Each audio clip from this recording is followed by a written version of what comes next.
So, you're all equipped with your sword in one hand, shield in the other, and your leather armor ready to protect you. Amongst the trees, you see a group of bandits ready to attack. It's time to fight. But you're not exactly sure what to do. Well, fear not. On today's episode of Nat 1, we'll be taking a look at combat for D&D 5e.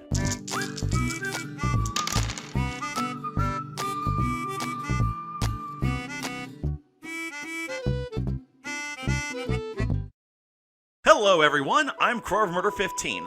So the first thing you'll do when combat is about to start is hear those famous words, roll for initiative. Now, this isn't always the case, but 9 times out of 10, this is how you know combat is getting ready to start. The roll for initiative determines the order in which the players and enemies will take their turn. The higher the number you roll on your d20, the more likely you'll be going first. This also takes in consideration your initiative bonus, which is determined by your dexterity modifier, so keep that in mind. Once the order is in place, it's time to fight. So, it's your turn, but what do? Well, there's a number of things. There's action, bonus action, movement, and reaction, depending on the circumstances. But for this particular episode, we'll be focusing on the actions. First, there's attack. Pretty self-explanatory. Roll your d20 and add your appropriate modifier and proficiency bonuses if needed, and hope you either match or exceed that enemy's AC, or armor class. If you do, then you'll get to roll damage to see how much HP that enemy loses. Some classes even let you attack more than once as an action when your level is high enough, like fighters or monks. Next, there's cast a spell. A word of caution. Make sure you read over your spell carefully before casting. Some spells require hours of preparation, and some can only be used as a bonus action or reaction. But in most cases, most spells have a casting time of 1 round, meaning you'll be able to cast it with no problem during your turn. Next, we have the dash action. This allows you to gain some extra movement. Say your character has a movement speed of 30, you can use that dash action to make it 60 feet. But maybe you want to get away from that enemy to get a clear shot with your crossbow.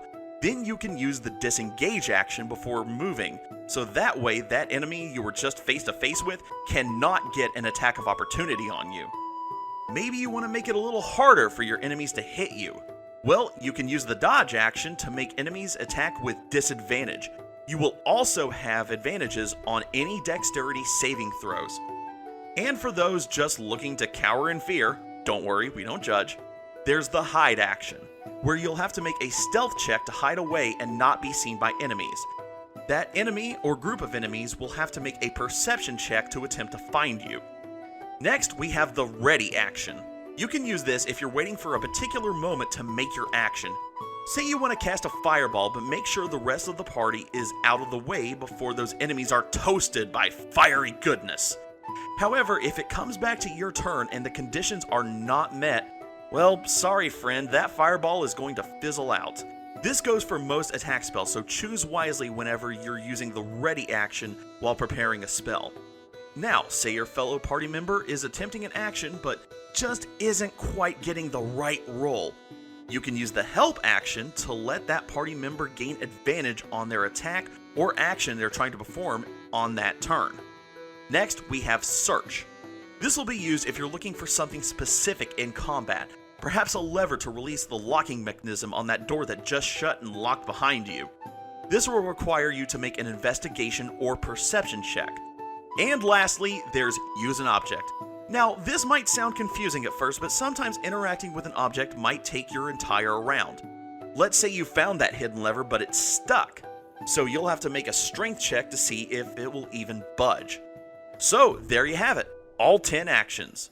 Now, you're technically not limited to these actions, but the DM will help you out depending on what you're wanting to do. That does it for today's episode. Tune in next time as we take a look.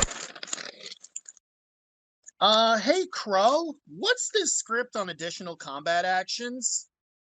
Ah,